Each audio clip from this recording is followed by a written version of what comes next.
Assalamualaikum warahmatullahi wabarakatuh. Sebelumnya izin memperkenalkan diri, saya Alvina Dewi, NIM 20275. Di sini saya akan mempresentasikan UAS pengantar operasional minyak dan gas. Yang pertama itu ada 5 sistem pengoboran. Yang pertama itu ada hoisting system atau sistem angkat.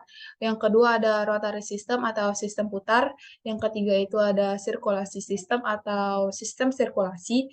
Yang keempat itu ada power system atau sistem tenaga. Nah, yang kelima itu ada BOP system atau sistem pencegahan semburan liar. Hoisting system. Yang pertama itu ada hoisting system. Hoisting system atau sistem angkat merupakan salah satu komponen peralatan pengeboran yang berfungsi untuk memberikan ruang kerja yang cukup untuk pengangkatan dan penurunan drill string dan casing dalam lubang bor selama operasi pengeboran berlangsung. Alat-alat dari sistem angkat sendiri itu ada 6. Yang pertama itu ada drawalk. Nah, ini contoh dari drawalk. Drawalk sendiri itu merupakan otak dari suatu pengeboran, karena melalui drawalk ini, seorang driller dapat dilakukan dan mengatur operasional pengeboran. Fungsi dari drawalk sendiri itu yang pertama meneruskan tenaga dari frame mover ke rangkaian pipa bor selama operasi berlangsung. Yang kedua meneruskan tenaga dari frame mover ke rotary drive. Yang kedua itu ada crown block, itu ini dia contohnya. Crown block itu merupakan kumpulan roda yang dapat didapatkan pada puncak rig atau puncak menara. Crown block sendiri itu fungsinya untuk melilitkan tali-tali pemboran dan sebagai katrol. Nah, di sini itu biasanya banyak tali-tali. Selanjutnya itu yang ketiga ada traveling block. Ini adalah traveling block.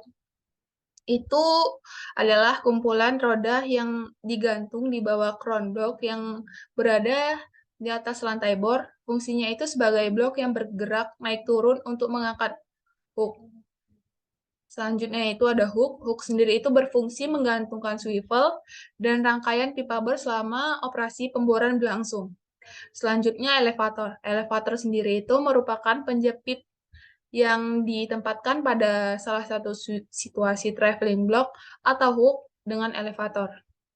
Nah, elevator sendiri itu berfungsi untuk menjepit drill pipe dan drill collar. Nah, jadi elevator sendiri itu ini contohnya bisa dibuka dan ditutup.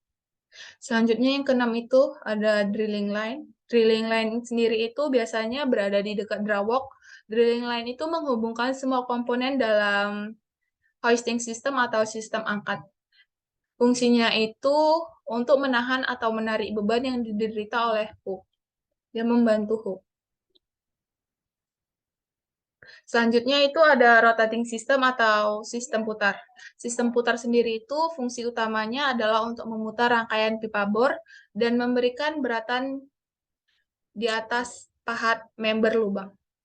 Rangkaian pipa bor sendiri itu untuk menghubungkan antara swivel dan mata bor yang fungsinya yang pertama itu ada menarik turunkan mata bor, yang kedua memberikan beban di atas pahat untuk menembus atau penetration. Yang ketiga itu ada meneruskan putaran ke mata bor. Yang keempat itu ada menyalurkan fluida pemboran yang bertekanan ke mata bor. Nah, mata bor sendiri itu merupakan peralatan yang langsung menyentuh formasi, fungsinya itu untuk menghancurkan atau menembus formasi. Nah, di rotary system atau sistem putar sendiri itu dibagi menjadi 3. Yang pertama ada peralatan putar, yang kedua ada rangkaian pipa bor, yang ketiga itu ada mata bor. Peralatan putar ditempatkan di lantai bor di bawah crown block di atas lubang, fungsinya untuk memutar rangkaian pipa bor selama operasi pengeboran berlangsung dan menggantungkan rangkaian pipa bor yaitu dengan slip dipasangkan atau dimasukkan pada rotary table ketika sambungan atau melepas bagian-bagian dari drill pipe. Nah, peralatan putar sendiri itu dibagi menjadi 4. Yang pertama itu ada meja putar. Meja putar atau rotary table itu fungsinya meneruskan gaya putar dari drawalk ke rangkaian pipa bor melalui keli, busing, dan keli. Yang kedua itu menahan pipa bor dalam lubang pada saat penyambungan atau pelepasan pipa bor dilakukan atau kecepatan meja putar dapat diatur oleh seorang driller atau pekerjanya dengan beberapa handle yang ada di drawok. Yang kedua itu ada master bushing. Master bushing sendiri itu alat yang dapat dilepas dari rotary table. Master bushing sendiri itu fungsinya sebagai dudukan atau tempat Kelly bushing atau rotary slip. Nah, yang ketiga itu ada Kelly bushing. Kelly bushing itu selama operasi pemboran berlangsung fungsinya untuk meneruskan transmisi gaya putar dari rotary table ke Kelly dan seterusnya ke rangkaian pipa bor. Yang keempat itu ada rotary slip. Jika rotary slip dimasukkan ke dalam master bushing, maka rotary slip akan berfungsi sebagai penggantung rangkaian pipa bor pada saat dilakukan penyambungan atau pelepasan selection rangkaian pipa bor. Kunci utamanya itu adalah meja putar. Yang kedua itu ada rangkaian pipa bor. Peralatan dalam pipa bor itu yang pertama ada swivel. Swivel adalah ujung teratas rangkaian pipa bor yang berfungsi untuk memberikan kebebasan kepada rangkaian pipa bor untuk berputar di mana swivel sendiri tidak ikut berputar. Memberikan perpaduan gerak vertikal dengan gerak berputar agar dapat bekerja bersama-sama. Yang kedua itu ada Kelly. Kelly sendiri itu merupakan rangkaian pipa bor yang paling atas di mana bentuk irisan luarnya dapat berbentuk segitiga, segi 4, segi 6. Nah, Kelly ini dimasukkan ke dalam Kelly bushing. Kelly bushing berfungsi untuk meneruskan gaya putar atau torsi dari meja putar ke Kelly dan selanjutnya ke seluruh rangkaian pipa bor. Selama Kelly ini tidak mempergunakan string, maka Kelly ini dimasukkan ke dalam red hole yang dapat di lantai bor. Yang ketiga itu ada upper Kelly cock. Itu salah satu valve yang dipasang di antara swivel dan Kelly. Fungsi utamanya itu pada saat tertutup adalah untuk menjaga agar tidak terjadi tekanan pada lubang bor yang bertekanan tinggi. Yang keempat itu ada lower Kelly cock atau mud silver valve. Itu mempunyai valve otomatis untuk manual berfungsi untuk menahan cairan pengeboran dalam Kelly pada saat dilakukan penyambungan. Yang kelima itu ada drill valve atau DP. Itu merupakan bagian dari rangkaian pipa bor yang terpanjang, artinya dalam jumlah yang paling banyak dalam satu rangkaian pipa bor untuk mencapai kedalaman lubang bor yang diinginkan. Saat digunakan, drill pipe sendiri itu terletak di atas drill collar. Rangkaian pipa bor atau satu sama lain itu dihubungkan dengan tool joint dan disambungkan dengan drill collar sehingga memungkinkan untuk diperpanjang dan diputar selama jalan bagi cairan pengeboran agar mengalir dengan lancar dari swivel ke dasar sumur. Yang keenam itu ada drill collar atau DC. Itu berbentuk seperti DP atau drill pipe. Tetapi diameter dalamnya lebih kecil dan diameter luarnya sama dengan diameter tool joint drill pipe. Jadi dindingnya lebih tebal dari dinding drill pipe. Fungsi utama dari drill collar yang pertama itu pemberat, sehingga rangkaian pipa bor dalam tetap tegang pada saat pengeboran berlangsung sehingga tidak berkelok lubang. Yang terakhir itu ada matabor. Matabor sendiri merupakan peralatan yang langsung menyentuh formasi, berfungsi untuk menghancurkan dan menembus formasi dengan cara memberi beban pada matabor. Matabor sendiri itu dibagi menjadi 3. Yang pertama ada drag bit. Drag bit ini tidak mempunyai roda-roda yang dapat bergerak dan membor gaya keruk dari blendnya. Yang kedua itu ada roller cone atau rock bit. Itu sendiri adalah bit yang mempunyai kerucut atau kon yang dapat berputar untuk menghancurkan batuan. Yang ketiga itu ada diamond bit. Itu pengeboran dengan diamond. Itu sifatnya bukan penggalian atau pengerukan dengan gigi berputar, tapi diamond bit ini membor batuan berdasarkan penggoresan dari butir-butir intan yang dipasang dari matrix besi, sehingga menghasilkan laju pemboran yang relatif hebat. Ini ada contoh-contoh dari rotary slip. Ini rotary slip, ini ada Kelly bushing, ini ada drill pipe, Dan ini drill collar. Ini ada rock bead atau roller core. Selanjutnya itu ada sirkulasi sistem atau sistem sirkulasi. Itu sistem sirkulasi sendiri itu salah satu sistem pemegang peranan penting dalam operasi pengeboran putar atau rotary drilling. Tugas utamanya adalah membantu setiap pemutar dalam mengebor sumur dengan menyediakan peralatan perlengkapan yang sesuai untuk mengatur bahan-bahan lumpur. Di dalam sirkulasi sistem ini sendiri dibagi menjadi 4. Yang pertama itu ada lumpur pengeboran atau drilling fluid. Itu merupakan faktor yang penting dalam pengeboran. Lumpur pengeboran pada mulanya hanya berfungsi sebagai pembawa serbuk bor atau cutting dari dasar lubang bor ke permukaan lumpur. Pengeboran mempunyai fungsi penting dalam operasi pengeboran. Antara lain, yang pertama itu mengangkat cutting ke permukaan, yang kedua itu mengontrol tekanan formasi, yang ketiga mendinginkan dan melumasi bit dan drill string, yang selanjutnya memberi dinding pada lubang bor. Yang kedua itu tempat persiapan atau preparation area. Itu ditempatkan pada tempat dimulai sirkulasi lumpur, yaitu di dekat pompa lumpur.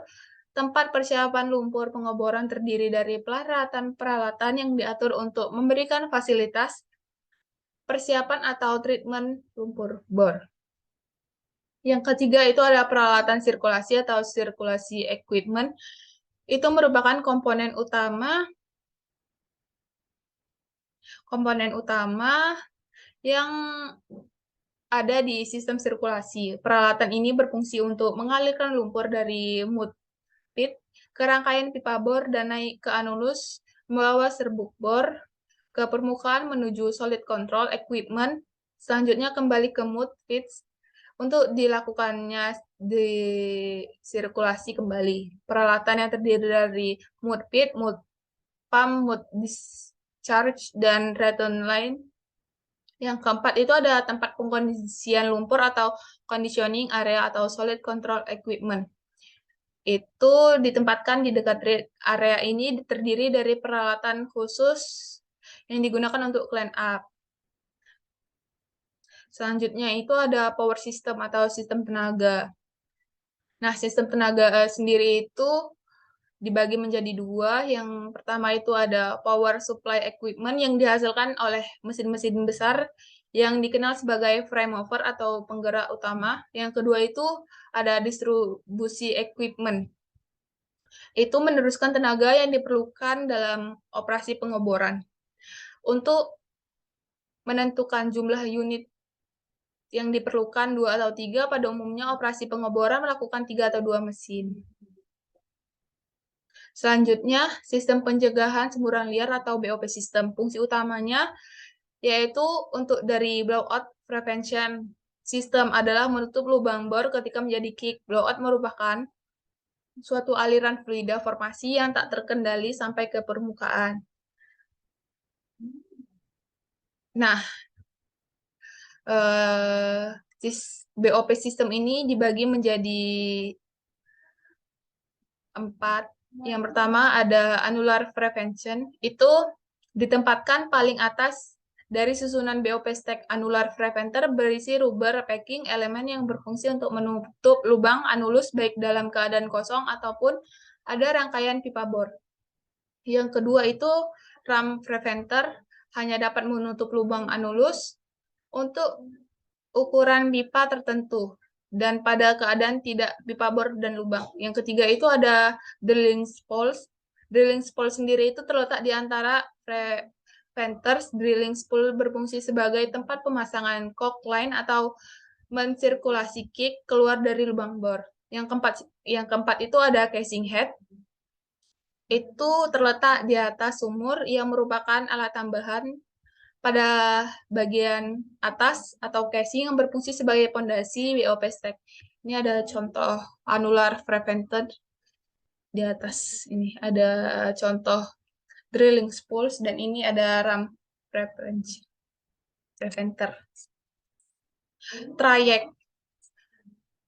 Trayek sendiri itu merupakan ukuran casing. Nah, trayek sendiri itu ada beberapa macam. Di sini ada 3. Yang pertama itu ada trayek lubang 36 inci itu untuk konduktor. Yang kedua itu ada trayek lubang 18 inci, 5 itu trayek mediat. Yang ketiga itu trayek lubang 12 inci itu untuk produksi. Selanjutnya ada well completion. Well completion atau penyelesaian sumur adalah pekerjaan yang dilakukan setelah operasi pengeboran, logging, pemasangan casing dilaksanakan. Tujuan dari well completion untuk mendapatkan hasil produksi optimum dan mengatasi pengaruh negatif dari setiap lapisan produktif. Jenis-jenis well completion yang pertama ada formation completion, yang kedua ada tubing completion, yang ketiga ada wellhead completion. Itu ada yang tadi itu ada contoh gambarnya. Yang ini yang pertama tadi ada formation completion merupakan jenis kompleksi yang bertujuan untuk memaksimalkan aliran fluida dari reservoir ke dalam lubang sumur. Berdasarkan pemasangan peralatan dan fungsinya, maka formasi completion dapat dibagi menjadi beberapa metode. Yang pertama ada open hole dan yang kedua ada case hole completion. Yang kedua itu ada tubing completion, itu tujuannya adalah mempersiapkan sumur supaya fluida yang ada di dasar sumur dapat mengalir ke permukaan dengan rate yang optimal. Tubing completion sendiri itu dibagi menjadi 2. Yang pertama itu ada kompleksi zona tunggal, yang kedua itu ada kompleksi zona banyak. Nah, selanjutnya itu ada wellhead completion. Wellhead completion itu adalah kepala sumur. Istilah yang digunakan untuk menggunakan peralatan yang terpaut pada bagian atas dari rangkaian pipa dari suatu sumur untuk menahan dan menopang rangkaian pipa.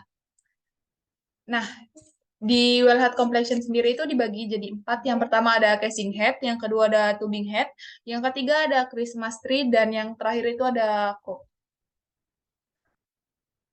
Nah, ini selanjutnya itu ada pekerjaan dalam well completion. Yang pertama itu ada pemasangan screen liner casing, yang kedua pemasangan gravel pack, yang ketiga ada pemilihan dan pemasangan tubing, yang keempat ada pemasangan packer, yang kelima itu ada pemilihan dan pemasangan pompa buatan seperti ESP, SPR, HIPU, dan gaslit. Jadi setelah selesai dilakukannya pemboran, sumur tidak bisa langsung digunakan untuk diproduksi gitu. Jadi kita tuh harus melalui tahapan well completion terlebih dahulu. Well completion itu untuk mengoptimalkan produksi dari reservoir ke permukaan dengan tekanan bisa dari natural flow atau sumber alam atau sumber buatan. Nah, selanjutnya itu ada tahap produksi. Tahap produksi sendiri itu adalah tahap di mana kita mengangkat fluida reservoir dari di bawah permukaan jadi ke atas ke permukaan. Nah, di produksi sendiri itu dibagi menjadi 2, yaitu ada sembur alam dan sembur buatan. Di sembur alam sendiri itu di mana tekanan reservoir lebih besar daripada tekanan formasi, sehingga fluida reservoir bisa keluar sendiri ke permukaan. Yang kedua itu ada sembur buatan. Sembur buatan itu kalau dengan menggunakan pengangkat buatan, contohnya pompa, gas lift, dan lain-lain. Setelah diangkat dengan metode sembur alam atau sembur buatan, selanjutnya dilakukan cara pemisahan sendiri seperti pakai separator. Separator sendiri itu dibagi menjadi 2, yaitu 2 fasa dan 3 fasa. 3 fasa memisahkan gas, air, dan crude oil. Yang 2 fasa memisahkan gas dan fase cair.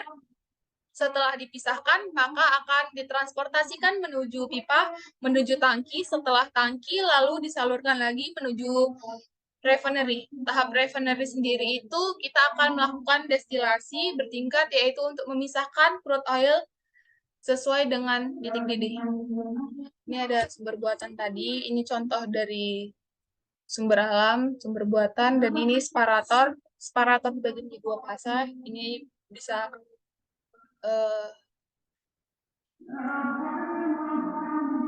mungkin sekian dari saya, kurang dan lebihnya mohon maaf.